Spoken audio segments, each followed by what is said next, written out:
Okay, so just before we continue, I was rewatching that last video and I just want to make it clear. I'm sure most of you or all of you realize this, but I didn't want to make it seem that the cross product actually creates polygons here. This was just used obviously for a visual aid to say that this is the angle that our normal will be pointing across. The cross product just uses the angles and calculates that using its own function. No polygons are created or harmed in the making of our cross product. So at least I can sleep at night knowing I haven't misled you all now. Let's now continue back on with the rest of this. So first of all, I'm going to just adjust this carve one more time. I'm still not happy with this, so I'm just going to come in here. Just going to move this up a bit more again, go to about 0.3. Never touch this again. I'm now happy with our setup here. Okay, so at the moment, as it grows up, it's super sort of fat and stumpy at the bottom here.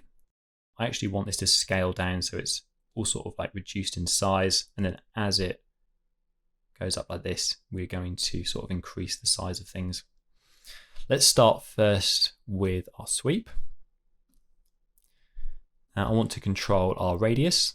And as I said before in an earlier lesson, we can also use our p-scale to essentially drive our radius. Now we could do a clever thing here just by, we could measure the length of our line and we could use that to drive the point scale of our p-scale, in fact. And that will in turn control the radius of our sweep. We can use what's called the measure SOP to do this.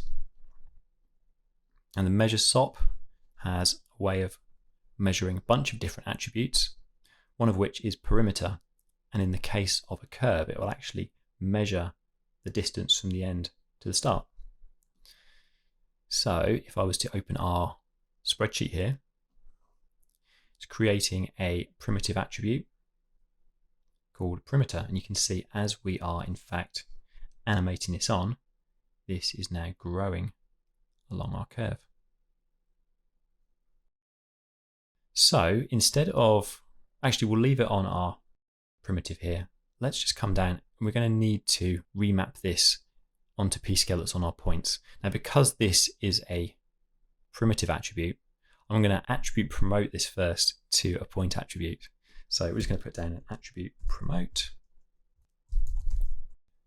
Oh, it's Friday so I can't spell. Promote. Here we go. Okay, let's make our primitive attribute called perimeter become point, and we now have it just off the screen there, but you can see it just on our point attributes now. So now let's do an attribute remap, and we're going to remap our perimeter to be our, well in fact it's not going to be one of these, we're going to make a new parameter called p-scale. And if we view our sweep, you can see this is currently what we have. If we were to go back here, you can see it now shrinks all the way to the bottom as we move up. So we're remapping our perimeter from 0 to 1 to a p-scale of 0 to 1. Now if we look again at our spreadsheet here, we're now going to be on points because this is now a point attribute. You can see our perimeter goes from about a value of 0.04 to about a value of 1.15. Let's just do this. Let's do 0.04. Let's go 1.15. So now we can adjust this based on that.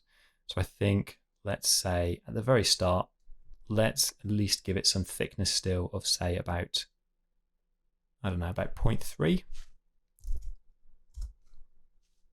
Now as this grows, it's going to increase in size.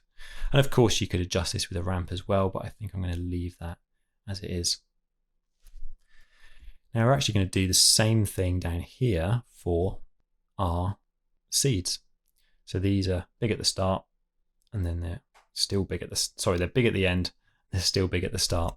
So let's create a way of adjusting our p-scale that we've already got here. We did this with an attribute randomize. So let's multiply this by a number based on our perimeter of our curve here. And of course our curve, because we've carved based on the original, this is also changing as the animation goes. So in fact, let's just copy our setup here. Let's take our measure, our attribute promote, copy those down. Let's put this, we can put this right after the rotate normal. Make a bit more space here. Not sure what that merge is doing. Let's get rid of that. And let's copy those underneath. So we've got now a perimeter attribute as before. It's going to be on our points because we've attribute promoted it here. And let's just do our attribute remap on this as well now. So let's also grab this one. It's going to check what our value is. You can probably compute the range, but I think because this is animated, it won't give you a proper value. Let's just go back to our attribute spreadsheet and just check our value again for our perimeter. Let's type peri star just to isolate that. And so we're going from about 0.03 to about 0.8. So let's just go 0.03, 0.8. Let's just set this back to 0 and 1. Just see what we have now. If we go to our copy to points, we are adjusting our p-scale. And of course, we are actually overriding our p-scale now. So we need to adjust this separately. How are we going to do this? Let's call this a different attribute. Let's just call this mult. And then we're going to put down here below that p-wrangle.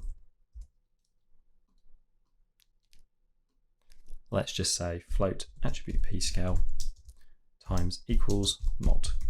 And it's float attribute mult, I believe. Just double check that. Yep, mult. So this is combining the two together. So now as we scale this down, these are shrinking down to a very small value. In fact, let's go back to our attribute remap. Just give it a little bit of size at the beginning. We don't want it to go down to 0. In fact, we could even just add a little bit of curve to this. Let's try that. Let's use a different fall off for once because I'm sick of using monotone cubic. Let's go for Bezier. And I'm just going to add a couple of points here just to shape that.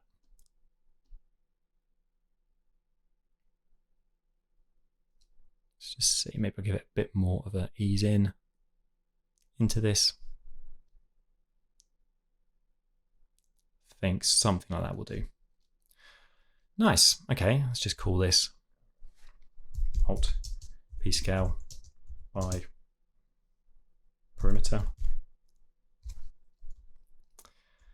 So this is what we have so far. Let's, of course, rotate this now onto our positive z-axis so it lines up for our instancing onto the normal. So we'll put down a transform. It's going to hold control and just rotate that one down. Rotate it a little bit more just so it lines up with our z-axis there.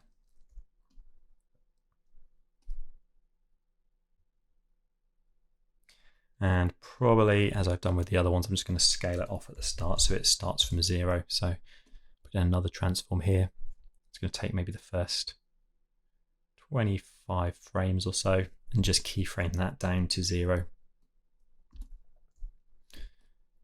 As usual, just give it a little bit of a ramp in.